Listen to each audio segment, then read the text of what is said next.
जैसे अचानक से परिवार में होता है ना कि छोटे भाई को अचानक कोई बात खटकने लगती है, कुछ अच्छा नहीं लगता। तो आपको ऐसा लगता है कि भारत और नेपाल के जो संबंध हैं वो इस दौर से गुजर रहे हैं इस समय? देखिए, आपका क्वेश्चन भी बताता है कि इंडिया राम है, हम लक्ष्मण हैं। इसके कई अर्थ होते हैं। इंडिया भगवान है, हम उसके छोटे भाई हैं। इंडिया बड़ा भाई है, हम छोटे भाई हैं। मैं कहता हूँ भूगोल में, जनसंख्या में छोटे और बड़े हो सकते हैं, मगर हम हमेशा से सार्वभौम समानता की बात करते हैं। अर्थात हम छोटे या बड़े नहीं हैं। साइज में छोटे बड़े हो सकते हैं, मगर राष्ट्र के रूप में, एज ए नेशन, एक देश के रूप में छोटे बड़े ये फीलिंग रखेंगे तभी बॉस होता है। भारत को बॉस मानने से इनकार करते हैं, उसी पर बहस है।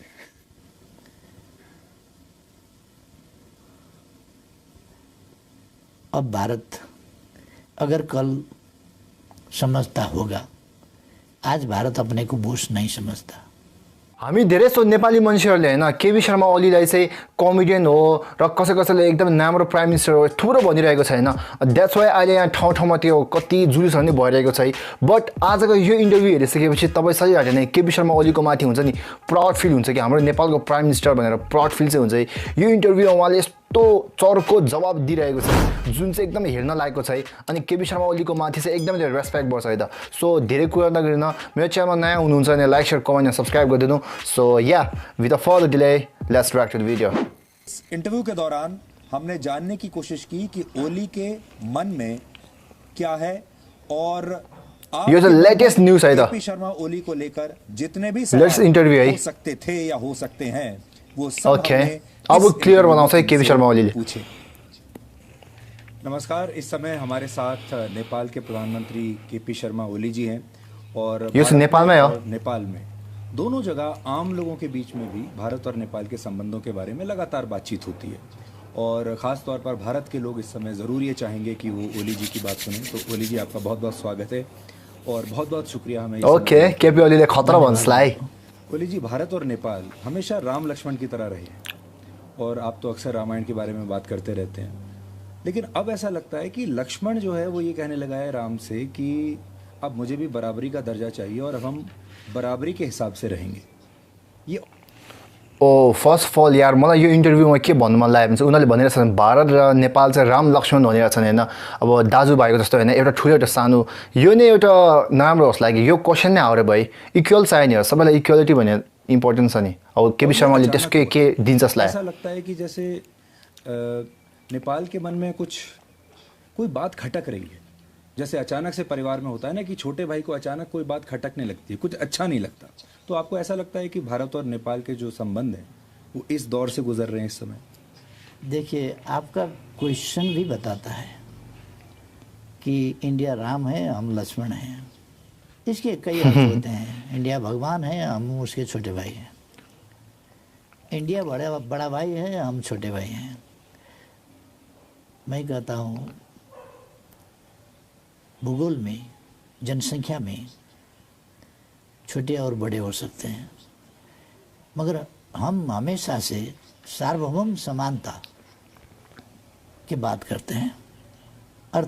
ओहो यार केपी शर्मा ओली रक्स है कसम ज्यादा यस्तो हो नि यार, चर्को जवाब दिने यार। तपाईँको क्वेसनै उल्टो भइरह्यो क्या। खास हामीले चाहिँ समानताको कुरा, इक्वालिटीको कुरा आउनु पर्यो भनेर भनिरहेको छ। सही यार सही। अर्थात हम छोटे या बड़े नहीं हैं। साइज में छोटे बड़े हो सकते हैं, मगर सही सही राष्ट्र के रूप में, राइट म्यान, एज ए नेशन, एक देश के रूप में छोटे यो बड़े वस्तु रेस्पेक्ट बढे। ये फीलिंग रखेंगे तभी बॉस होता है। इसमें कुछ सही सही जरूर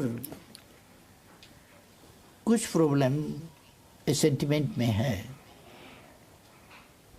और हम चाहते हैं कि हम दो देश,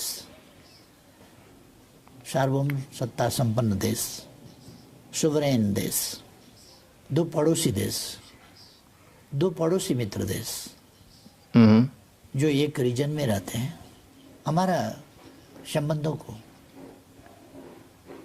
उसी तरह से जानना चाहिए।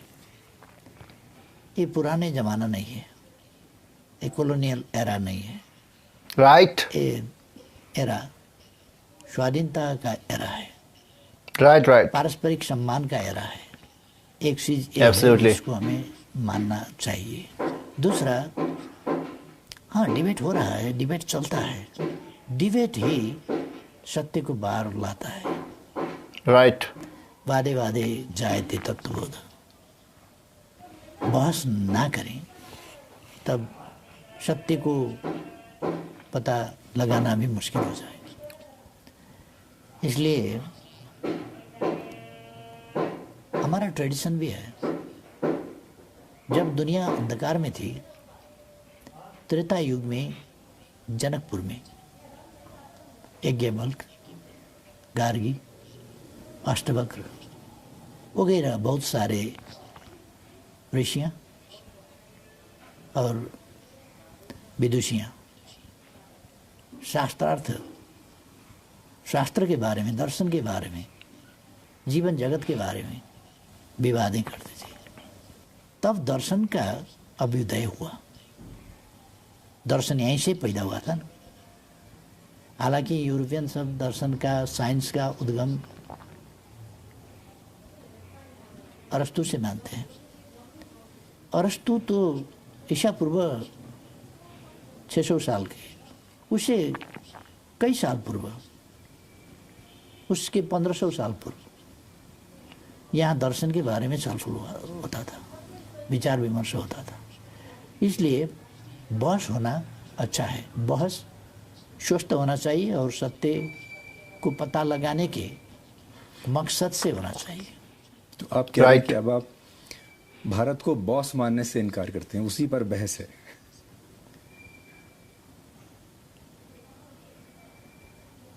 के भन्छ अब ब्रो? भारत अगर कल समझता होगा, आज भारत अपने को बॉस नहीं समझता, ओह दर्द दिया था यार। इसलिए उस पर बॉस का और कोई आपको लगता है कि बॉस नहीं समझता लेकिन बड़ा भाई समझता है? और हमारे संस्कारों में तो बड़े छोटे का हमेशा जो प्रेम बना रहता है। देखिए आप 68 साल के हैं, मोदी जी 70 साल के हैं, तो ऐसे भी आपके बड़े भाई हुए, तो आप भी कभी भी फोन उठाकर उनसे सीधे बात कर सकते व्यक्तिगत तौर से, हाँ व्यक्तिगत तौर से वो हमसे बड़े हैं उम्र के हिसाब से। जब हम दो प्राइम मिनिस्टर बैठेंगे तो दो प्राइम मिनिस्टर बैठेंगे, बड़ा प्राइम मिनिस्टर छोटा प्राइम मिनिस्टर नहीं, दो Right, सोवरेन right. के प्राइम मिनिस्टर्स बैठेंगे। Right man. वहाँ कई देश के प्राइम मिनिस्टर, प्रेसिडेंट बहुत छोटे उम्र के हैं, अभी बहुत छोटे उम्र के। जब हम पॉलिटिक्स में लगे तब वो पैदा भी नहीं हुए थे, हैं। बिल्कुल। दर्द दिया। ऐसे छोटे उम्र के हैं, फिर भी प्रेसिडेंट हैं। बड़े राष्ट्र के हों, छोटे राष्ट्र के हों, प्रेसिडेंट हैं। हर प्रेसिडेंट के साथ उनका बराबरी का रिश्ता होगा, प्राइम राइट मिनिस्टर का बराबरी का रिश्ता होगा। हेड ऑफ द समानता चाहिए नहीं ना? गवर्नमेंट से हिसाब से इसमें मोदी जी को कोई एतराज नहीं है। मोदी जी बराबरी की हैसियत से संबंध बनाने में उनको कोई एतराज नहीं है। मगर मेरे बातों को लेकर कि मोदी जी का बराबरी का प्राइम मिनिस्टर हूँ बोला, इसको बुरा मानने वाले बहुत लोग हैं। तो मैं क्या करूँ? राइट राइट राइट मैं हर आदमी के उनके बातों के पीछे तो नहीं जा सकता। राइट राइट मैं देशों का बात कर रहा हूँ, व्यक्ति का बात नहीं। इस समय नेपाल कई बार ऐसा लगता है कि भारत और चीन के बीच में फंस गया है। एक तरफ चीन है, एक तरफ भारत है, और दोनों को खुश रखना है, दोनों को प्रसन्न रखना है, और ये दोनों देश आपस में बात नहीं कर रहे हैं इस समय। तो दोनों देशों की आपके साथ ये एक्सपेक्टेशन है कि आप उनके साथ रहेंगे, तो आपको भी कभी ये एक डिप्लोमेटिक डिस्कम्फर्ट होता है दोनों के बीच में एक इक्वेशन बनाकर चलने का? एक चीज़ है, दोनों हमारे पड़ोसी हैं और पड़ोसी को बदला नहीं जा सकता। ये आकार में, जनसंख्या में, डेवलपमेंट में आगे हैं दोनों। हमारे लिए ये खुशी की बात है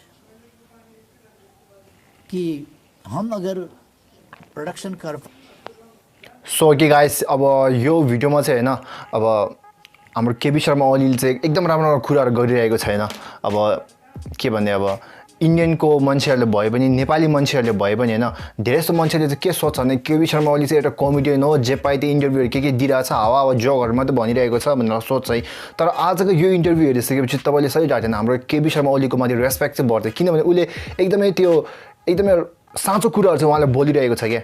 अब फर्स्टमा सोद्धाखेरि त्यो इन्टरभ्यू लिने एउटा मान्छेले सोध्यो नि त होइन के हो तपाईँको यसो भयो भने के सोद्धाखेरि चाहिँ त्यतिखेर नै उसले के सोध्यो भने चाहिँ के भन्छ लक्ष्मण र राम जस्तो हो भनेर कुरा सोध्यो नि त। अब त्योमै केबी शर्मा ओलीले ठ्याक्क काटिहाल्यो नि त। अबदेखि यो राम लक्ष्मणको कुरा होइन, हामी सबै बराबर हुनुपर्छ क्या होइन। केबी अब प्राइम मिनिस्टरको नाममा हामी बराबर हुनुपर्छ। अब कन्ट्रीको अब पपुलेसनको थुप्रो होला, देश ठुलो होला, त्यस्तोको बारेमा चाहिँ उनीहरू ठुलो होला, तर एउटा प्राइम मिनिस्टरको हिसाबले चाहिँ हामी सबै बराबर हो भनेर कुराहरू गरिरहेको छन् होइन। त्यो एकदमै राम्रो कुरा गरिरहेको छ है। एन्ड अर्को चाहिँ फेरि यहाँनिर केबी शर्मा ओलीले लास्टतिर कुरा गर्दै थियो होइन, अब हामीहरू सबै जति उमेर ठुलो होस्, जति जेसुकै होस्, जस्तो भयो नि हामीहरू बराबर नै हो कि हामी एकअर्कालाई सानो ठुलो नमानौँ, हामी सबै इक्वलीको यो कुरा गरौँ, समानताको कुरा गरौँ कि त्यस्तो कुरा गरिरहेको छ नि त। त्यो चाहिँ एकदम राम्रो कुरा गरिरहेको छ जुन चाहिँ मलाई एकदमै धेरै मन पऱ्यो होइन, मन छुयो कि सही थाहा छैन। यो हेरिसकेपछि चाहिँ केबी शर्मा ओलीको माथि रेस्पेक्ट चाहिँ भित्रदेखि बढ्यो है। उहाँले हुन्छ नि यहाँ निडर भएर क्या कुराहरू मजाले भनिरहेको छ क्या, जुन चाहिँ एकदम मन पऱ्यो है। सो तपाईँले यो ओरिजिनल भिडियो हेर्न चाहनुहुन्छ भने ओरिजिनल लिङ्क म तल राखिदिन्छु, साँच्चै डाटेन। यो हेरिसकेपछि चाहिँ केबी शर्मा ओलीको माथि साँच्चै रेस्पेक्ट बढ्यो है त। सो तपाईँलाई यो भिडियो कस्तो लाग्यो, मेरो कुराहरू कस्तो लाग्यो, प्लिज मन पऱ्यो लाइक सेयर कमेन्ट सब्सक्राइब गरिदिनु। So till that thank you so much for watching this video, take care.